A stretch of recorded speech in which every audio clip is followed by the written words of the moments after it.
saban waktu bangkit jiwaku, kau suluh hatiku dengan sinar kudus kasih-Mu. Ku harapkan terus bersamamu selamanya. Ramadan, Ramadan, Ramadan di hati. Ramadan, Ramadan, ku mohon usah pergi.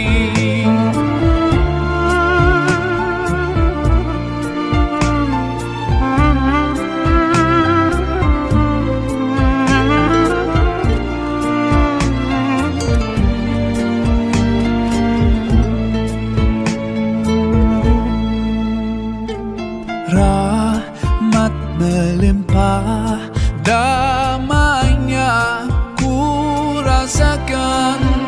Ramadan, bulan Al-Quran, mendidik jiwaku, menyuburkan iman.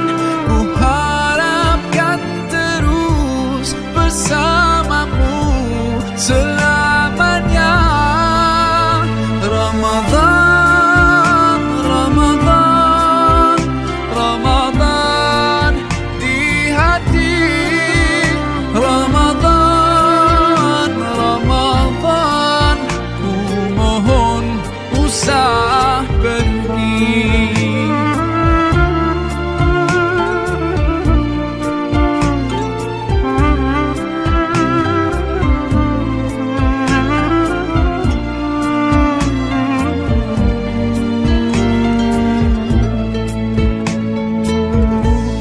Sememangnya kau ku nantikan, hadirmu hidupkan suram di jiwaku, dan ku berjanji akan ku teruskan semangatmu itu sepanjang hidupku. Oh Ramadan,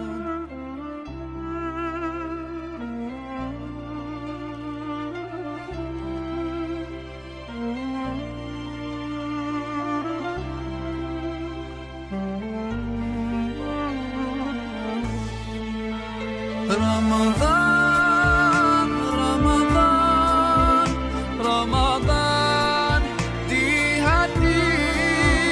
Ramadan, Ramadan, ku mohon usah pergi. Ramadan, Ramadan, Ramadan di hati. Ramadan, Ramadan, ku mohon usah pergi. Ku mohon usah pergi. Bismillahirrahmanirrahim. Assalamualaikum warahmatullahi wabarakatuh.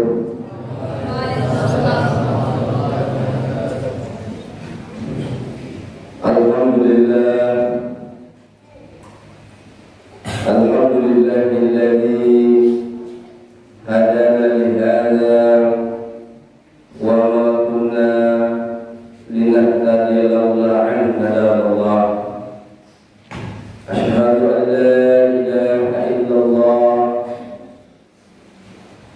wa asyhadu anna Allah ta'ala fi kitabihil karim. Ba'da a'udzu billahi minasy syaithanir rajim. Bismillahirrahmanirrahim. Ya ayyuhalladzina amanu kutiba 'alaikumus shiyam billahi wa bi rahmatihi fa bidzalika falyafrahu wa khairun Allah sallallahu alaihi wasallam.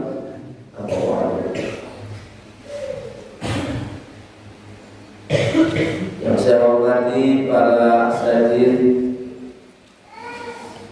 para wali santri, bapak ibu, semuanya yang Ustaz sayangi dan banggakan. Pertama, kita bersyukur kepada Allah Subhanahu wa Ta'ala bahwa Allah masih memberikan kepada kita kehidupan, sehingga dengannya kita masih bisa beraktivitas, bisa menghadiri majelis Tabligh Ramadan pada tahun ini di Masjid Al-Mujahadah. Mudah-mudahan kehadiran kita semuanya menjadi ladang pahala bagi kita yang akan kita raih di akhirat nanti. Amin. Salawat serta salam tidak lupa senantiasa kita kirimkan kepada baginda Rasulullah sallallahu alaihi wasallam. Allahumma shalli ala sayyidina Muhammad wa ala ali sayyidina Muhammad. Bapak-bapak, ibu-ibu wali santri yang saya hormati, para santri yang saya banggakan, alhamdulillah kita kembali hadir di majelis pengajian kita di setiap sebulan sekali, dan kita sejalankan dengan kegiatan Tabligh Ramadan. Walaupun ini yang hadir belum mencapai setengahnya wali santri, ya, karena sebagian juga wali santri kita cukup jauh, ada yang di Natuna, ada Bas, Lingga, Pulau di sekitar Batam.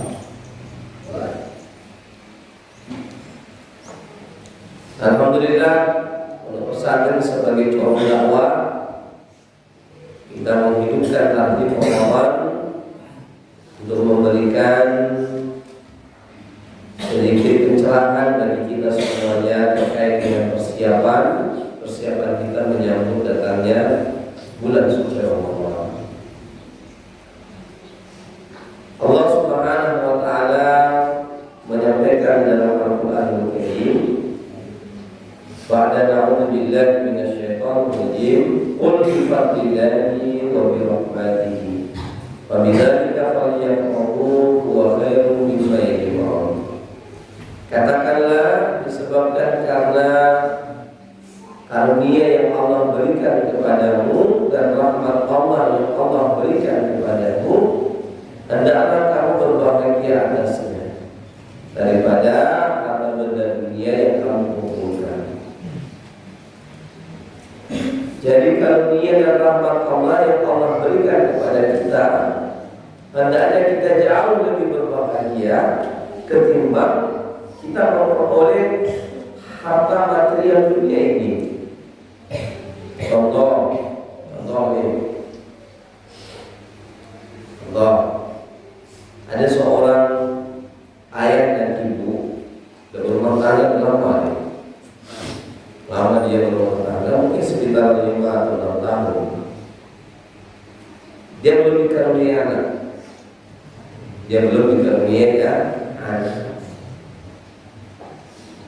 Itu tidak enak perasaan berumah tangga. Ya, saya pernah mengalami 7 bulan saja berumah tangga belum diberikan Allah rezeki anak, itu gelisah. Ya, apa iya? Ya, Pak. Yang punya pengalaman di ini kan, ya, sebagai ayah ya.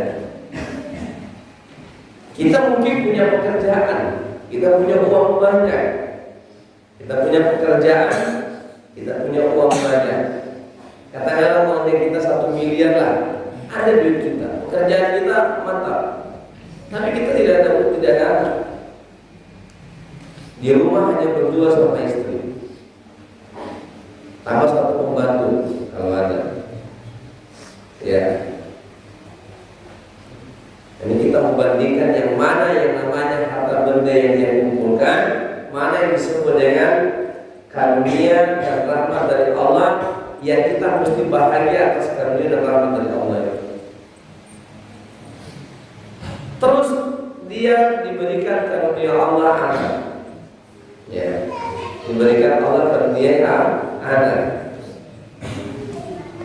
Begitu Allah berikan dia karunia anak, mungkin dia punya jabatan naik sama dengan dia diberikan Allah istrinya hamil. Contoh, bahagia mana? Bahagia dua-dua Ustaz. Bahagia dapat jabatan, naik jabatan, bahagia dapat anak. Tetapi ada rasa yang berbeda. Ada rasa yang berbeda. Yang satu sifatnya duniawi, yang satu sifatnya apa? Sifatnya rahmat. Oke. Yang punya pengalaman sujud syukur ketika anaknya lahir, anak pertama.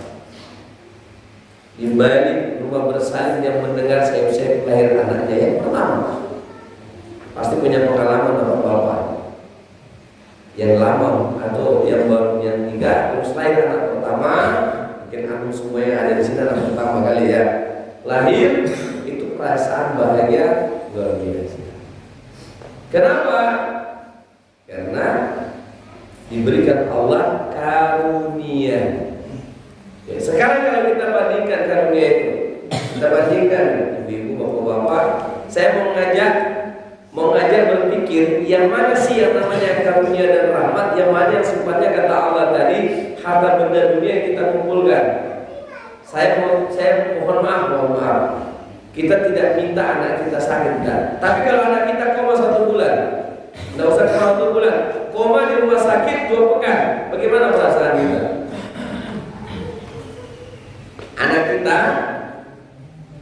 Anak kita koma di rumah sakit kurang lebih sudah 2 pekan. Apa yang kita lakukan? Uring-uringan. Di pekerjaan kita tidak nyaman. Di kantor kita tidak nyaman. Mau ngapain kita tidak nyaman? Kenapa? Karena belahan hati kita ya di rumah sakit sedang terbaring dan dalam keadaan walaupun mungkin kita punya uang 1 miliar, ya kita punya harta benda yang cukup banyak, kita punya duit yang banyak, tetapi kalau buah hati kita tidak sehat, buah hati kita sakit, anak kita sakit terbaring di rumah sakit, maka perasaan kita itu tidak enak. Kepikiran terus, inilah yang disebut dengan rahmat dan karunia yang Allah berikan kepada kita. Oke, saya lanjut. Ramadan yang sebentar lagi kita akan masuk ke dalamnya, ini adalah yang disebutkan oleh Allah rahmat dan karunia yang datang kepada kita. Ya, Syahrul Mubarak, bulan keberkahan, Syahrul Maghfirah, bulan ampunan. Ini semuanya di bulan Ramadan banyak sekali karunia dan rahmat Allah yang akan tumpah ruah di dalamnya. Makanya kita berbahagia akan datangnya bulan Ramadan tersebut. Oleh sebab itu, atas dalil Allah memerintahkan kita untuk berbahagia, hadirlah kegiatan tahlil Ramadan. Ini dalilnya. Diambil dari kata rahiba yarhabu, tarhiban, wa marhaban, akhirnya dari marhaban. Apa artinya? Bahagia. Kenapa kita bahagia? Karena kita akan kedatangan tamu yang agung, bulan yang agung. Kalau ada nanti tiba-tiba datang surat sama bapak, nanti Pak Jokowi mau nginep di rumah bapak, kita pasti sibuk mempersiapkan rumah kita supaya kelihatan rapi, kelihatan bersih, kelihatan bagus. Kenapa? Karena yang datang itu Pak Presiden. Datang adalah Pak Presiden. Sudah sedemikian luar biasanya kita menata rumah kita karena tamu yang spesial yang datang, Pak Presiden yang datang. Ya, makanya ya tidak apa-apa seperti itu. Ya, nggak apa-apa kita menata rumah. Ya, karena Nabi sendiri mengatakan dalam sebuah sabdanya,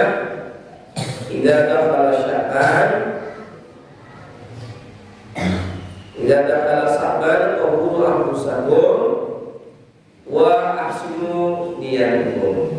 Apabila sudah masuk di bulan Sya'ban kalian semuanya, maka di bulan Sya'ban itu bersihkan diri kalian dan perbaiki niat kalian, karena setelah Sya'ban akan masuk Ramadan. Membersihkan diri ini ada dua aspek. Aspek yang pertama adalah membersihkan zahir. Itulah kemudian lahir mandi balimau. Ya. Lahirlah bahasa kita orang Melayu mandi balimau, mandi lemon, mandi jeruk. Supaya apa? Badan kita harum. Tetapi sasaran hikmah sebenarnya dari hadis Nabi ini adalah membersihkan hati. Ya, makanya ada istilah menyambut Ramadan, mohon maaf lahir dan batin. Ya, ada kesalahan-kesalahan. Nah, inilah kemudian kita Ramadan ini kita nanti insya Allah setelah ini kita saling maafkan. Bisa saja ada ungkapan kata-kata dari guru misalnya dilontarkan ke WA grup satu yang kurang mengenakan, kita saling maafkan. Karena Nabi menyuruh kita untuk membersihkan, bukan hanya di Ramadan kita membersihkan diri, tapi di luar Ramadan, di bulan Sya'ban inilah konsentrasi kita sudah kita buat untuk membersihkan yang sifatnya batiniah. Para jemaah sekalian rahimani wa rahimakumullah, ada yang kita mesti perhatikan menjelang masuknya Ramadan, bulan yang penuh dengan keberkahan. Apa yang kita memperhatikan? Kualitas ibadah. Kualitas ibadah. Bapak Ibu yang dirahmati Allah Subhanahu wa taala, kita di pengajian ini saya coba untuk mengauto-kritik dulu. Kita akan muhasabah, mengkritik diri kita masing-masing. Bapak Ibu perlu paham bahwa perintah untuk berpuasa itu turun kepada baginda Rasulullah setelah beliau 2 tahun hijrah di kota Madinah. Kalau beliau hidup 10 tahun di kota Madinah, berarti Nabi Sallallahu Alaihi Wasallam melaksanakan Ramadan hanya 8 kali. Hanya berapa kali? Berapa kali Ramadannya? 8 kali. Tapi kualitas Ramadan yang 8 kali ini menghadirkan ketakwaan yang sempurna pada diri Rasulullah. Sahabat juga demikian. Karena rata-rata sahabat itu masuk Islam di usia 30 tahun ke atas. Ada yang 40 tahun, ada memang di usia 20 tahun masuk Islam. Yang dari kecil Islam itu adalah Ali karamallahu wajhah, maka disebut dengan karamallahu wajhah.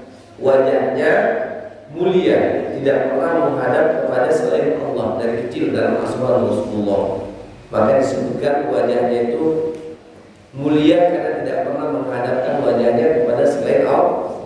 Selain Rasulullah, para sahabat yang ada menyembah Lat, Uzza dan Manat, berhala-berhala sebelum mereka masuk Islam. Nah, para santri, para jamaah, ibu-ibu yang dirahmati Allah Subhanahu wa taala, ada juga sahabat yang hanya mendapatkan Ramadan sekali. Ada sahabat yang hanya mendapatkan Ramadan sekali, tapi kualitas Ramadan mereka luar biasa. Kita sudah berapa kali Ramadan lagi? Santri, kalau dari SD misalnya kelas 1, berarti 6 tahun kita di SD. Ditambah lagi SD berarti sudah berapa? 7 kali kita mengikuti Ramadan. Kalau bapak-bapak sudah berapa kali kita mengikuti Ramadan? Ada yang sudah 20 kali. Kalau saya sendiri kalau dari SD, berapa kali sudah saya ikut Ramadan? Kalau dari 7 tahun, sekarang usia 44, berapa ya? 37. Sudah 37 kali saya ikut Ramadan. Ramadan. Kira-kira sudah sampai nggak saya level takwa? Ayo, ibu-ibu, kira-kira sudah sampai nggak ke level takwa? 37 loh. Ada yang sudah 40 kali ikut madrasah Ramadan. Enggak juga jadi dia. Enggak jadi orang yang bertakwa. Kenapa? Ini persoalannya. Inilah yang saya katakan, kita kritik diri kita masing-masing. Karena Ramadan ini adalah madrasah. Ramadan ini adalah sekolah. Dan para sahabat radhiyallahu ta'ala anhum disebutkan 6 bulan sebelum masuk Ramadan mereka gencar berdoa kepada Allah, Allahumma balik Ramadan, Allahumma balik Ramadan, Allahumma balik Ramadan. 6 bulan sebelum masuk Ramadan mereka gencar untuk berdoa supaya mereka disampaikan Allah di bulan Ramadan. Dan setelah Ramadan 6 bulan setelahnya mereka gencar berdoa kepada Allah, Allahumma taqabbal siyamana, ya Allah terimalah puasa kami. Kenapa seperti itu nasibnya umat Islam terkait dengan Ramadan? Kata Ibnu Qayyim al-Jauziyah, yang pertama umat Islam ini tidak mengerti nilai keutamaan yang ada di bulan Ramadan. Tidak mengerti nilai keutamaan yang ada di bulan Ramadan. Ramadan hanya datang setahun sekali, tetapi bagi mereka biasa-biasa saja. Ya, ada kisah menarik. Ini kita coba melihat bagaimana kita menghargai sesuatu sehingga pengorbanan kita kepada sesuatu itu lebih. Gini, ada cerita seorang ayah punya jam antik. Dia punya jam antik. Dia panggil anaknya, sini. Ini jamnya jam unik dan antik. Kamu pergi ke pasar. Nanti kalau kamu ke pasar, kamu bawa jam ini. Lihat bagaimana orang menghargai jam unik yang kau bawa. Ya, dia bawa ke pasar. Sampai di pasar, ini jam. Dia tawarkan sama orang jualan makanan kue-kue di pinggir pasar. Dia bilang, Pak, ini jam saya mau jual. Oh ya, coba saya dilihatlah itu jam, bolak-balik lihat jam. Kata penjual kue tadi, dia tanya, berapa yang ada mau jual harganya ini jam? Kata dia, terserah bapak. Oh gitu. Kalau begitu ini jam ini saya bayar pakai anu aja lah ya, 1 bungkus nasi aja lah ya. Coba 1 bungkus lah nasi. Kata anak itu, ya masih banyak. Jalanlah dia kembali. Dia ketemu sama orang yang menyewakan penjual barang bekas. Tahu penjual barang bekas? Tahu kan? Ngomong-ngomong waktu itu ngomong barang bekas. Ya ada juga santri di sini ngomong barang bekas. Sebelum dia jual di luar. Ya. Asalnya barang bekasnya kawan pula yang diambil. Ya. Nah, ditengok, dibilang saya mau jual ini jam ini Pak. Kata orang yang jualan makan tadi, coba mana jamnya? Ditengok bolak-balik. Apa kata dia? Berapa yang mau jual ini? Terserah bapak lah berapa? Kata dia, saya bayar 100 ribu aja lah ya. Oh ya, terima kasih lah Pak. Dan dia jual.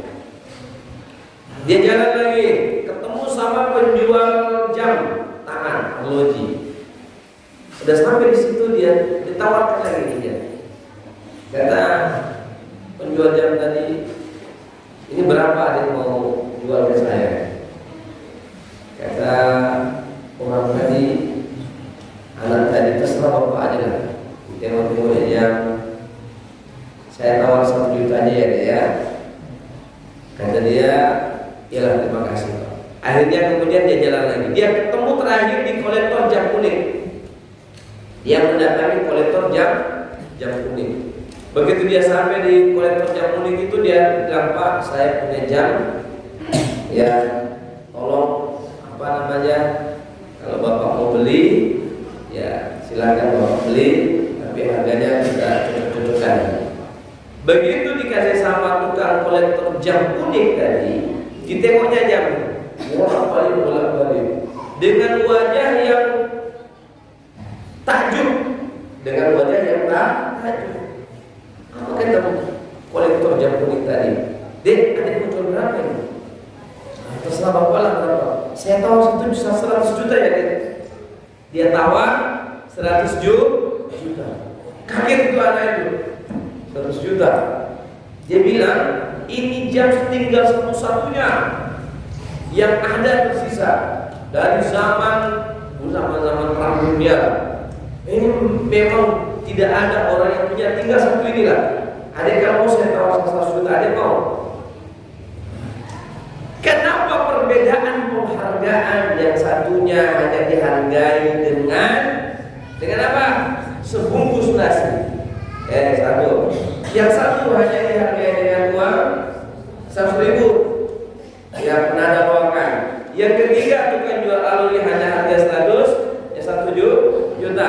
Yang kolektor jam unik menawarkan 100 juta. Kenapa perbedaan nilai itu? Kenapa ada perbedaan nilai, anak? Karena orang yang pertama, kedua, dan ketiga tidak mengerti, tidak punya ilmu, tidak punya kepahaman terkait dengan jam unik tadi.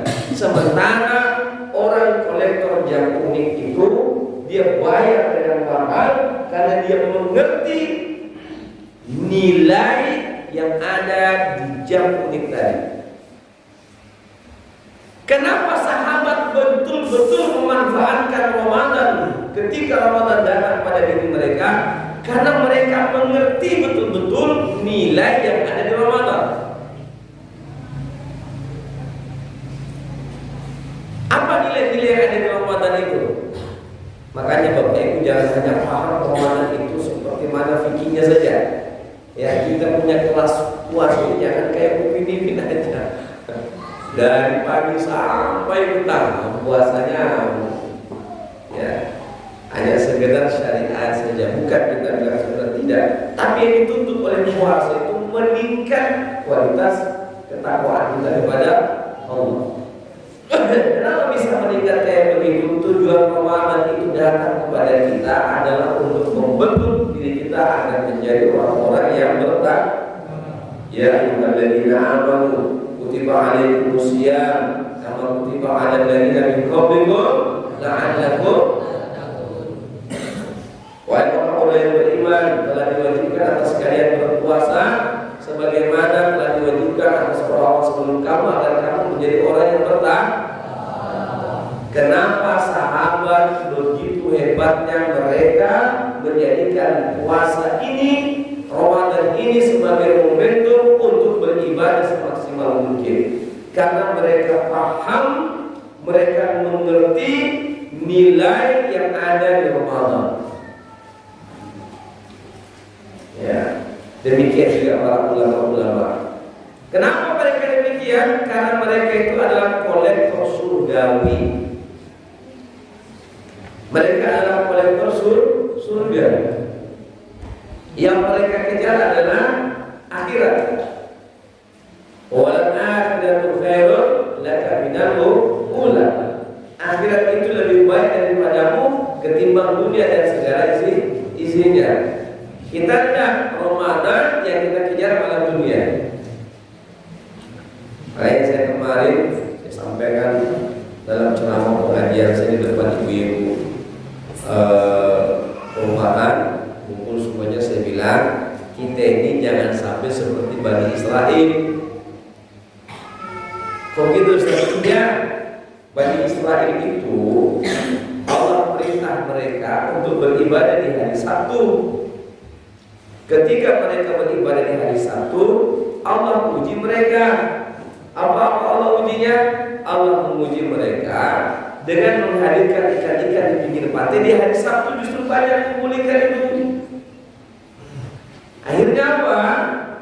Ya, satu orang pergi tinggalkan ibadah di hari Sabtu, dia pergi menjalan. Apa banyak ikan? Tersebarlah desas-desus. Hari Sabtu justru banyak ikan ke pantai. Akhirnya kemudian apa? Mereka satu persatu meninggalkan ibadah di hari Sabtu, memancing. Justru mereka banyak mancingnya di hari Sabtu. Akhirnya kemudian semua orang di kampung itu pergi menjalan di hari Sabtu. Waja'alnahum qiradatan khasi'in. Allah jadikan mereka semua karena Allah uji mereka dengan harta benda dunia, rezeki dunia. Di hari Sabtu mereka tinggalkan ibadah, mereka pergi memancing, mereka pergi menjalan. Sebelum mereka ke pantai, ketika mereka semua ada di laut, Allah jadikan mereka semua seperti kera yang hina, berbentuk seperti kera. Ini pelajaran. Ramadan itu banyak sekali cobaannya, apalagi di penghujung-hujung. Awal-awal semangat. Ini cobaan di Ramadan ini memang beda sama Ramadan. Ya, kalau kita ini semangat, ngumpul semua di masjid, sampai masjid membludak, nggak ada tempat lagi kita mau. Malam pertama, wah, 3 malam aja itu, sampai malam kelima. Selanjutnya sudah mulai turun. Ada yang sampai degradasi sampai wah, nggak pernah muncul lagi di masjid. Ya, ada yang naik turun, naik lagi turun, naik turun aja. Ya, kalau Nabi dan sahabat itu tidak, dari awal sampai turun, sampai mereka puncaknya itikaf di masjid. Kalau kita enggak, justru di akhir-akhir itu mulai turun. Wah, ya, ini makanya santri ibu-ibu sekalian, kenapa saya suruh mereka cepat pulang di hari Rabu, dan nanti mungkin 3 atau 4 hari sebelum hari raya baru boleh pulang, supaya tidak terganggu dengan ini. Kita ini juga bapak-bapak, ibu-ibu juga ini paling terganggu. Makanya saya lihat Ramadan ini kalau tidak masalah bekerja, saya kunci di HP. Ini betul-betul mengganggu. Ya, susah kita ngaji sama Allah ini kalau terlalu banyak ngaji di sini. Makanya anak santri ini mereka ya harus uzlah dari dunia, masuk dunia maya. Targetnya adalah satu juz satu kali khatam. Jadi Radovik kalau tidak khatam satu Ramadan ini, biar Radovik menangis-nangis minta sama Ustaz mau pulang, tidak Ustaz izinkan sampai Radovik khatam sekali. Nah, ya, siapa ini? Harus khatam sekali. Yang kelas 2 mesti 2 kali khatam mulai. Dan yang bohong jangan bohong, remaja tidak boleh bohong. Ya, 2 kali khatam. Dan tolong pengasuh, pembimbing yang dihalalkannya, catat nama anak-anak yang sudah selesai khatam Ustaz. Yang ini belum. Kalau yang belum, boleh tinggal lagi di pondok ini. Ustaz tetap kasih satu, kasih bukan. Tenang dulu, tidak usah izinkan pulang. Ya, yang kelas 3 kali khatam lagi. Ya, siap-siap yang kelas 3. Ada sekian sana. Nah, ya. Jadi kelas 1 sekali khatam, kelas 2 kali khatam, kelas 3 kali khatam. Bisa itu tercapai kalau interaksi kita dengan Al-Quran sesering mungkin. Makanya kurangi interaksi dengan ini, interaksi dengan Quran, mengalihkan interaksi kita dari manusia menuju interaksi kita dengan Allah.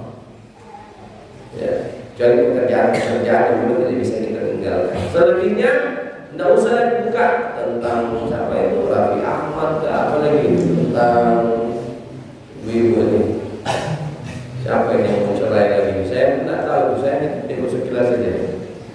Gosip masa usah tinggalkan sudah semua itu ya. Putus sebentar hubungan dengan kisah-kisah yang tidak jelas itu di HP ya. Oke. Ya. Jadi kalau kita mau memperoleh kekuatan zahir, kekuatan batin di Ramadan, yang pertama kita harus paham nilai apa yang terkandung di dalamnya. Apa nilai yang terkandung di dalam Ramadan? Banyak sekali anak-anak sekalian. Imam Ibnu Khuzaimah al-Hadis menyampaikan banyak sekali yang terkandung nilai keutamaan dalam Ramadan. Yang pertama, hadis Nabi SAW. Ya, orang yang berpuasa di siang hari diwajibkan berpuasa di siang hari itu yang pertama sekali aja yang kita anggap sesuatu yang menjijikkan. Apa itu? Fabissaimi atyabu birrihil misk. Orang yang mau mulutnya berpuasa di hari Ramadan, orang yang mau mulutnya berpuasa, dia punya mulut bau karena dia puasa, di sisi Allah itu lebih harum daripada minyak kasturi. Di sisi Allah, bukan di sisi manusia. Oh, di sisi manusia jangan pula kita.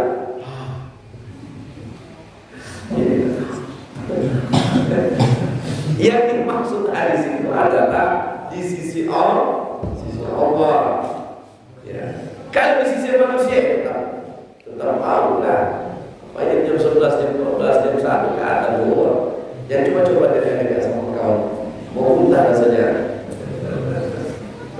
Kalau cium mau jibu itu. Ya.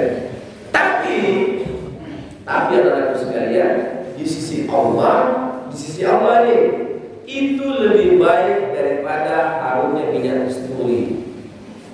Dipandang hina bagi kita, tapi dipandang mulia di sisi Allah. Al-Kisah Nabi Musa alaihissalam, beliau diperintah Allah untuk bertahanus di Bukit Tua selama 30 hari.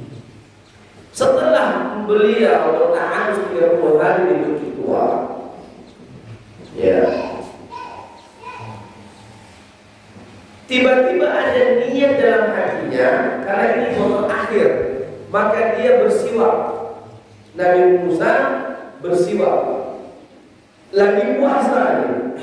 Beliau Allah perintahkan juga puasa. Beliau bersiwak. Dan Allah menegurnya, kenapa kamu bersiwak? Dia menyangka dengan bersiwak ini harum mulutnya itu, karena mau terakhir. Tapi itu sangkaan dia. Sangkaan Allah Subhanahu wa ta'ala beda dengan sangkaan manusia. Dalam pandangan manusia, tanda orang yang berpuasa itu bau mulutnya, ya kan? Tanda. Dan tidak enak kalau kena cium, kena baunya sama kita, mendengar. Tapi di sisi Allah, karena dia capek, letih, lelah, haus, lapar, ya, dalam melaksanakan perintah Allah, maka di sisi Allah bau mulutnya itu mulia. Oleh karena itu yang dia lakukan, dia bersiwak. Allah perintahkan dia, wahai Musa, kamu tambah lagi 10 hari kamu puasa. Jadi yang tadinya 30 hari, akhirnya ditambah menjadi 10 hari, menjadi 40 hari. Dari Musa berpuasa selama 40 hari, berpuasa di 40 hari. Ya, ini kemuliaan. Apalagi kemuliaannya di bulan Ramadan. Ibu-ibu, barang siapa yang memberikan minum kepada orang yang berpuasa, dalam hadis yang disampaikan Imam Ibnu Khuzaimah, barang siapa yang memberikan minum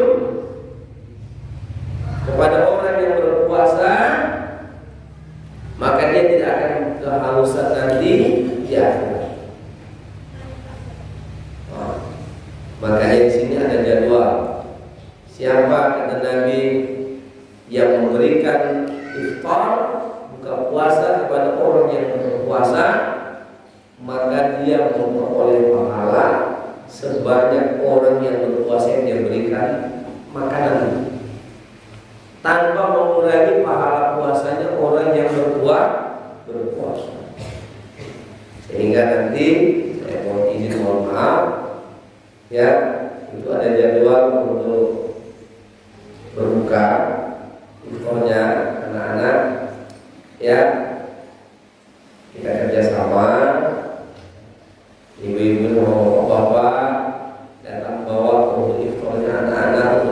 puasanya anak-anak di pesantren kita ini. Yang kedua, ya setiap jadwal yang ada sekalian lauknya, misalnya 10 potong ayam. Kalau 6 orang, 6 kali 10, 60 potong ayam. Atau berapa lah yang penting cukup ya, 6 atau 10 ya, 60. Karena ada bagus semua jumlah anak santri 72 lebih ya, 76 santri. Dan itu hanya 1 minggu sekali mungkin ya. Ibu-ibu sama bapak makan enak-enak di rumah. Kalau mau makan enak-enak di rumah, ingat anak kita di sini ya Allah, anak saya di sana. Habis makan puasa, makanannya apa ya? Ya kalau selama ini kita naikkan sedikit lah ya.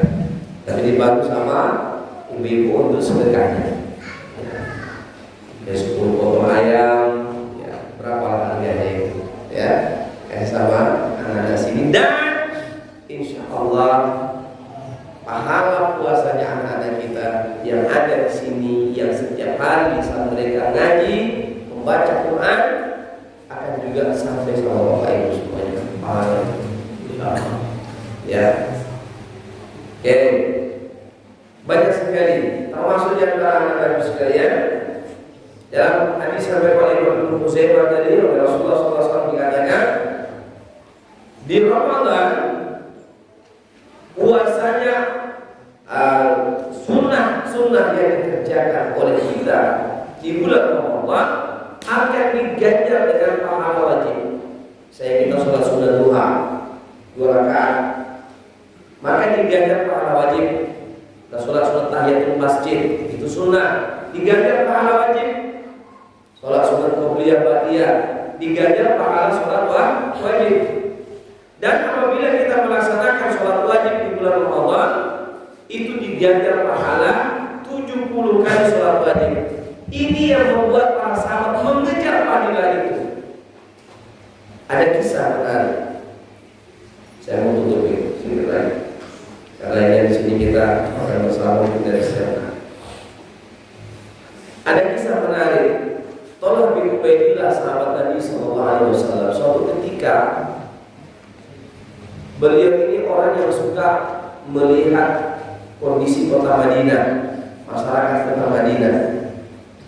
Kota Madinah itu disebut dengan Darul Hijrah, kota hijrah, ya, markas besarnya kaum muslimin. Karena di situ ada Rasulullah SAW.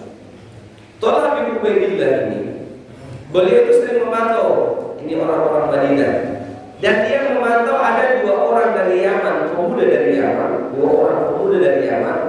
Mereka berkawan dan mereka masuk Islam sama-sama di kota Madinah, menyatakan Islam di hadapan Rasulullah. Dan Tolong bin Ubaidillah melihat 2 orang sahabat ini kemana-mana sama-sama, karena mereka itu saat meninggal pun tidak sempat menikah. Ya, satu tidak sempat menikah karena meninggal dalam perjuangan, satu tidak sempat meninggal karena menikah karena beribadah kepada Allah dan sudah meninggal.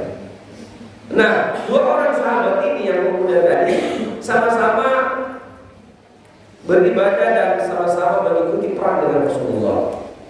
Akhirnya kemudian yang satu meninggal syahid. Orang yang meninggal syahid di jalan Allah itu kita tahu adalah kedudukan yang paling tinggi sudah, ya.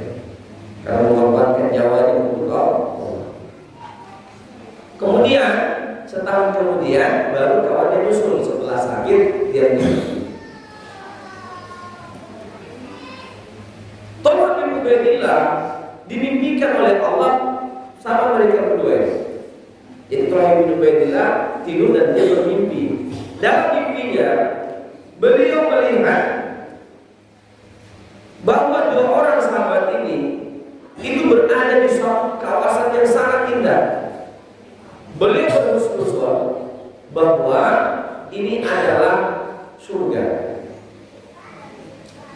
Dan kemudian, ini makanya kalau kita ini bapak, kalau kita mimpi sama orang yang sudah meninggal, itu itu mimpi yang benar.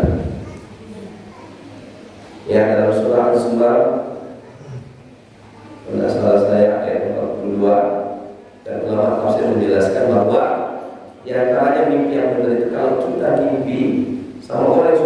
meninggal, bahkan mimpi kita didatangi berkali-kali, berarti itu mimpi yang benar. Kadang-kadang mungkin ada wasiat yang dia titipkan sama kita. Kita mesti simak baik-baik, atau ada sesuatu yang dia mau sampaikan karena sudah meninggal. Itu mimpi yang benar. Ya, jangan lari pula. Jadi saya kalau kadang-kadang kita kalau mimpi ketemu sama kawan, ibu, bapak yang dalam mimpi, kita kadang-kadang kaget, lah, kayak sudah meninggal. Dan kita jumpa, ya, atau kita melihatnya dalam mimpi, itu mimpi yang benar. Ya, ya. Nah, yang terjadi dalam mimpinya Talha bin Ubaidillah ini, yang membuat beliau heran, ketika malaikat memanggil orang-orang untuk masuk ke dalam surga, yang dipanggil pertama itu adalah, ya, siapa? Orang yang mati belakangan, sahabatnya yang mati belakangan tadi yang dipanggil. Setahun kemudian meninggal temannya itu dipanggil pertama. Talha bin Ubaidillah dalam mimpinya kaget dia dan dia terkejut. Kenapa bukan orang yang pertama meninggal yang dipanggil dulu masuk surga? Kenapa orang yang di belakang baru dipanggil dulu masuk surga? Dan kemudian dalam waktu yang sangat lama, baru kemudian kawannya dipanggil masuk dalam surga yang meninggal dalam perangnya. Yang kedua, yang membuat dia lagi merasa aneh adalah temannya yang terakhir masuk dalam, yang terakhir meninggal, setahun kemudian baru meninggal, itu kedudukannya ditinggikan oleh Allah setinggi-tingginya. Sementara kawannya tadi, itu dia memiliki tempat yang rendah dalam surga, jauh dilampaui sama kawannya tadi yang baru dia meninggal setelah setahun. Maka Talha pun terkejut melihat keadaan ini. Dia terkejut, dia bangun, dia bertanya sama orang-orang di sekitar kota Madinah, tidak ada yang bisa menjawab. Akhirnya kemudian desas-desus ini sampai ke telinga Rasulullah. Ba'da sholat asar dipanggillah Talha bin Ubaidillah, ya Talha ta'ala. Na'am ya Rasulullah. Bukankah engkau mengatakan ini terhadap peristiwa mimpimu? Benar ya Rasulullah. Bukankah kamu mengatakan simpulan ini seperti ini dalam mimpimu? Betul ya Rasulullah. Dan engkau, kata Nabi, merasa takjub, merasa heran kenapa sahabatnya yang meninggal belakangan dipanggil dahulu dan memiliki tempat yang tinggi di hadapan Allah dan surga ketimbang temannya yang belum meninggal. Benar ya Rasulullah. Apa kata Nabi? Ya Talha, bukankah sahabatnya setahun kemudian ini meninggal melaksanakan sholat wajib berjamaah? Nah, ya Rasulullah. Bukankah dia juga melaksanakan sholat sunat? Betul ya Rasulullah. Bukankah dia pernah melaksanakan sekali Ramadan? Betul ya Rasulullah. Itulah yang membuat dia punya kedudukan tinggi di sisi Allah ketimbang sahabatnya tadi yang meninggal dalam perang. Ini mengajarkan kepada kita satu hikmah bahwa puasa itu, Ramadan yang kita dapatkan itu akan melecehkan kedudukan kita yang tinggi di sisi Allah. Ulama mengatakan, ya itu Pak Jauzi, bukan Jauzi ya.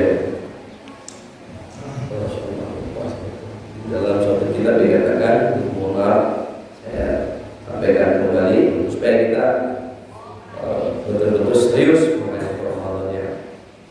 Ada 3 amalan yang memberatkan timbangan mizan.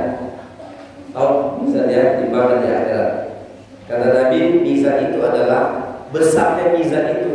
Kalau kita punya koin, katakan di koin, kita tempelkan ke dinding sini, maka koin itu adalah dunia dan seisinya.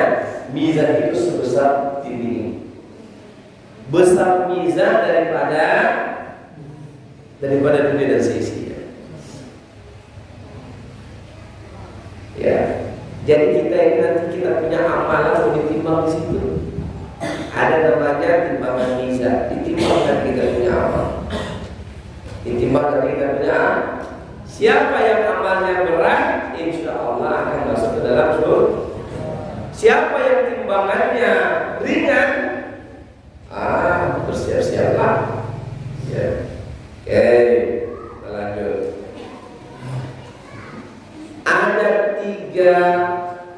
amal yang akan memberatkan timbangan mizan kita, dan itu amalnya berat-berat semuanya. Amal pertama adalah as-sabar, sabar. Amal pertama sabar.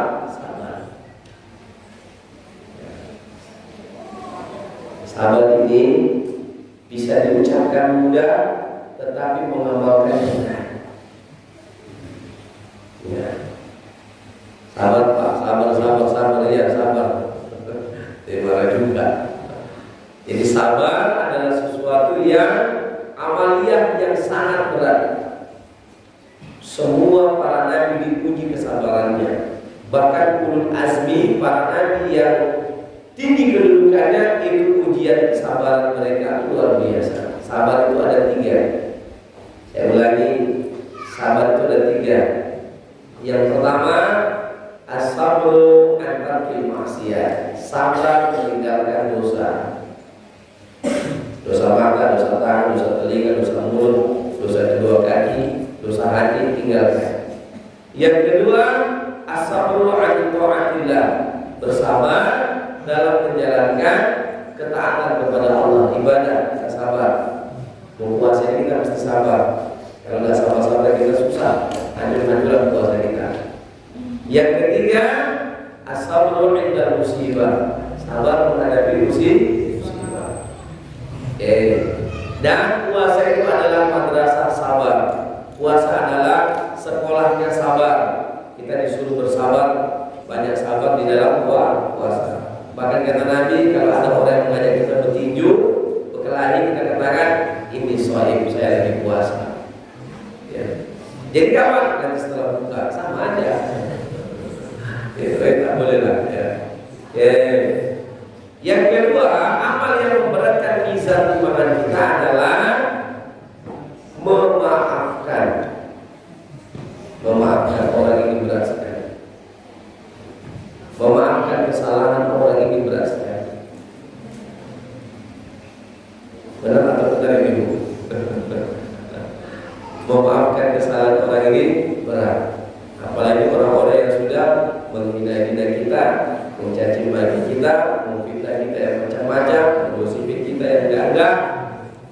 Ya, ini memang berat untuk memberikan maaf. Tapi ketika kita memaafkan, waman afal wa aslaha, ya fa'aduhu ilallah. Siapa yang memaafkan dan berbuat baik kepada orang yang telah menyakiti dia, maka dia akan memperoleh pahalanya langsung dari Allah Ta'ala.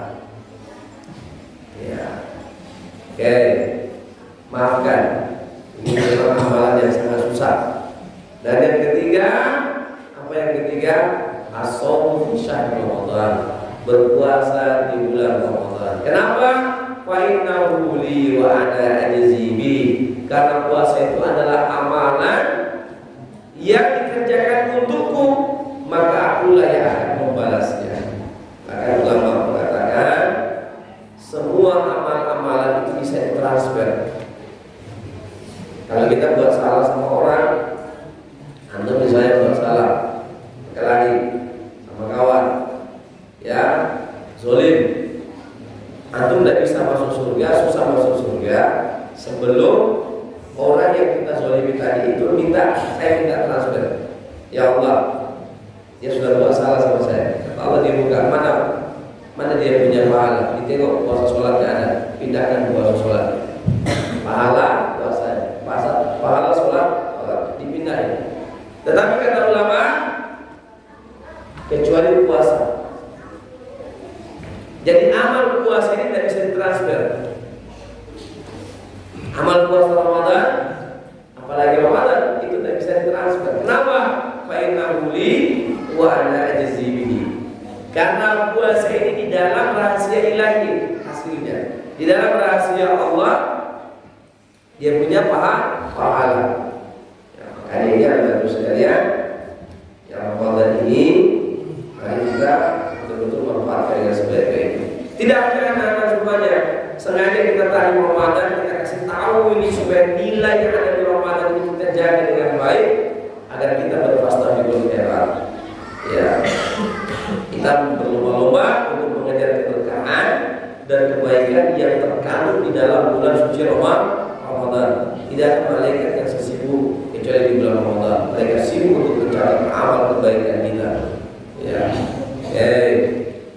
saya mau sampaikan terakhir, ya, anak-anak di rumah, insya Allah nanti kalau misalnya mereka ada waktunya untuk bisa mengisi Ramadan, ya saya persilahkan untuk mereka mengisi Ramadan. Dan mohon divideokan kalau mereka bisa ngisi tausiah, biar dikirim di grup, ya, untuk menjadi dokumentasi bagi kami di pondok pesantren ini. Yang kedua, di hadapan ibu-ibu, bapak-bapak, ada brosur, ya, untuk penerimaan siswa baru.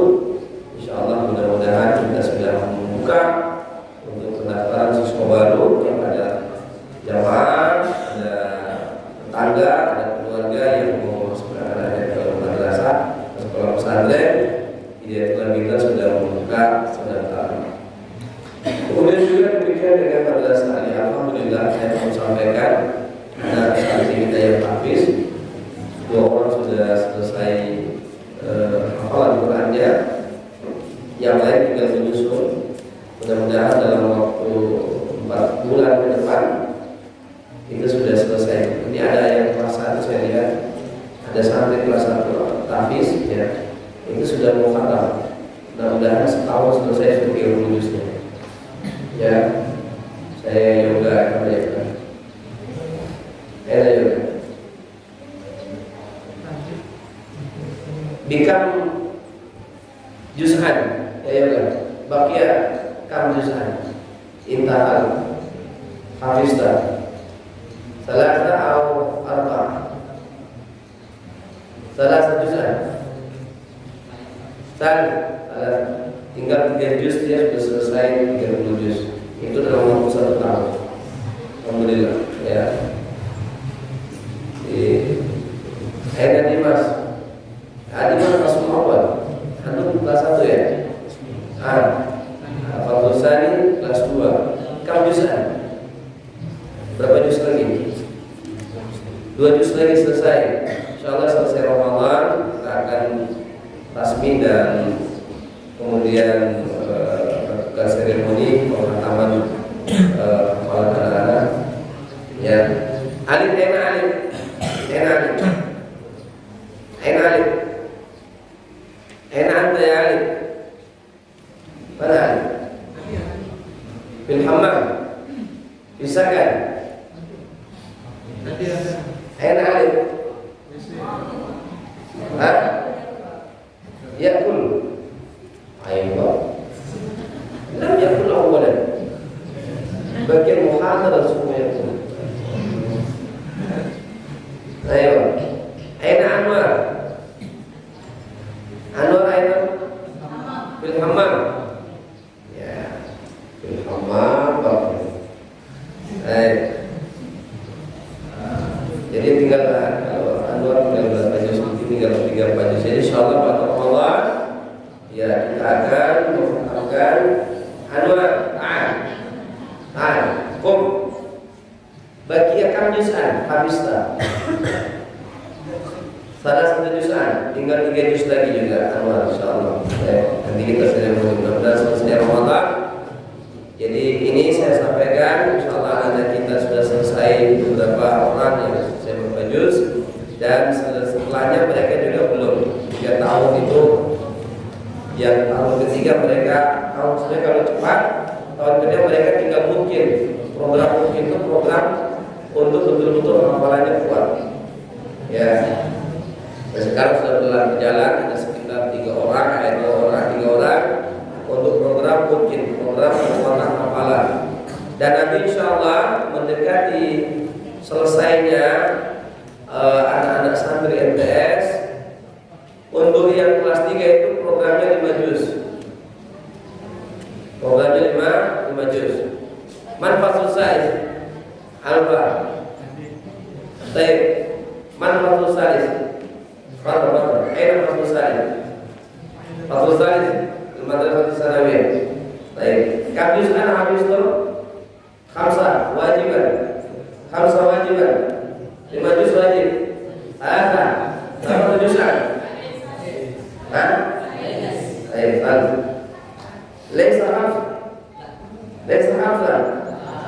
Lagi mawujud khamsah. Mawujud man hafaza khamsah juz'an. Anda nitbin khamsah juz'an. Kam? Talata. Tadi. Ayuan. Wajib salah juz'an ya. Tiga juz wajib. 3 juz wajib apa? Dan nanti akan kita seremoni langsung didengarkan sama warisan itu tasbih ya. Pak sekolah insyaallah akan memberikan waktu untuk semua warisan ini melihat anaknya yang kelas 3 ditasbih hafalan mereka 3 juz sampai yang 5 juz. Insyaallah ya, kita mendengarkan juga dapat pahala ya. Ya, kita doakan semua anak kita yang aliyah ini. Saya membuka peluang untuk anak-anak aliyah, anak-anak semua yang aliyah, bagi yang mau mengikuti beasiswa, mau mempermantap perannya dan sekaligus ilmu agamanya, ini adalah memiliki program pendidikan D2 ya.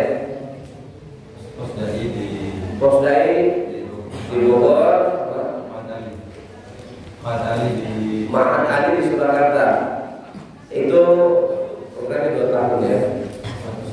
1 tahun. Ada 2 tahun. Tapi nanti rekomendasi dari situ bisa tunggu sampai di insyaallah kalau dari India, Jakarta, di Mesir dan juga insyaallah sampai ke Madinah. Ya, sampai di Madinah. University of Madinah. Misalnya Anwar, ini saya berharap kayak Anwar, kalau Ali juga mau Anwar, ya siap-siap nanti ke Surakarta, nanti beasiswa full di sana. Di Surakarta beasiswa full ya. Surakarta beasiswa full, dan di situ guru-gurunya di dalam kelas tidak ada bahasa Indonesia, bahasa Arab kabeh. Bahasa Arab terus dia mengajar karena di sana guru-gurunya rata-rata keluaran luar negeri, jadi bahasa Arab dan bahasa Indonesia. Ya. Makanya tapi kalau Anwar sama Ali kalau mau ngikutin masih bisa ya, sama Zikri masih bisa karena anak-anak kita yang Ali ini kemampuan bahasa Arabnya insyaallah saya jadi masih mereka paham apa ya kalau bahasa Arab saya sampaikan ya. Oke, ini yang saya sampaikan. Anak-anak kelas 1 tes ini ibu kalau suruh ceramah mereka anak kelas 1 sudah boleh suruh ceramah aja. Paling minimal ceramah di rumah. Sudah boleh nih. Anak kelas 2 apa lagi? Wah, jago-jago semua yang ceramah. Anak kelas 3 juga begitu. Suruh aja. Nanti kita di sini pondok pesantren punya tim safari. Kalau misalnya di masih musola bapak-bapak ibu-ibu mau minta supaya dari pesantren untuk ke sana, segera laporkan ke panitia, akan dibuatkan jadwal untuk berangkat ke sana. Anak-anak kita tapi yang terakhir untuk mengisi ceramah. Dan sekaligus kalau misalnya suruh imam, kita insyaallah imam. Kalau di sini setiap malam ini setengah juz harus selesai. Ya, tadinya saya meminta 1 juz, tapi saya tengok-tengok anak-anak nggak tahan di lambung diri. Jadi setiap malam tarawih itu kita selesaikan setengah juz anak-anak. Dan yang mimpin sholat ini anak-anak tahfiz sudah. Bukan lagi saya yang mimpin sholat, sudah anak tahfiz kita insyaallah. Jadi bapak-bapak ibu-ibu yang mau ikut sholat di sini tarawih, monggo.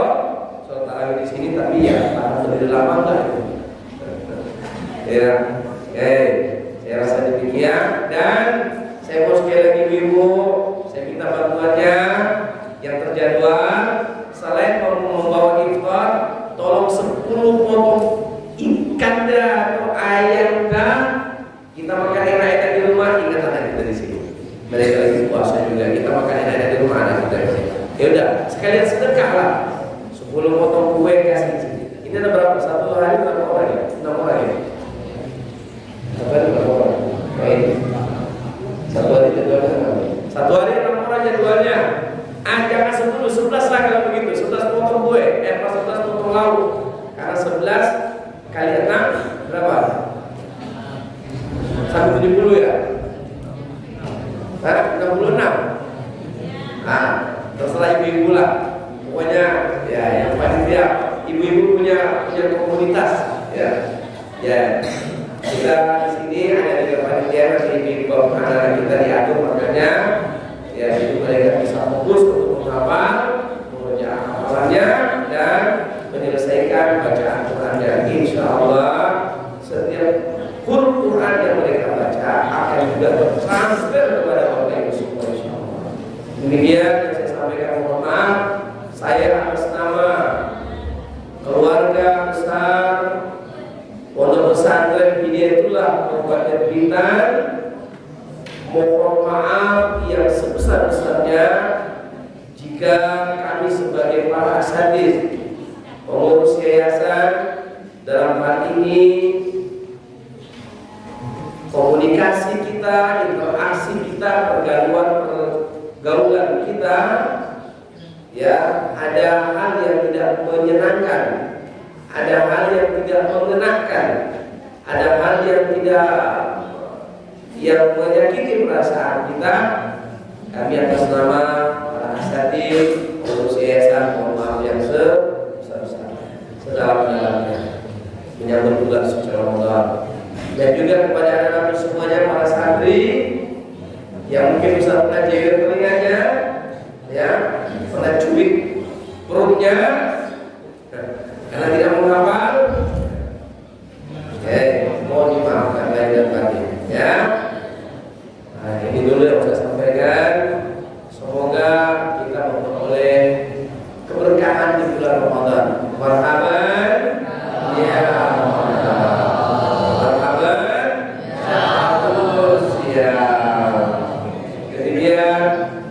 Saya minta kepada Ustaz Soleh untuk memimpin doa, ya. Oh, sakit. Kamu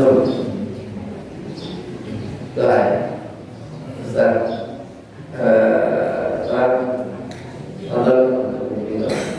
Kemudian dari saya ada doa untuk berjemaah, pasti kita makan bersama dan kita memaafkan ini. Dan selanjutnya setelah sholat zuhur, insyaallah kemudian kita persiapkan anak-anak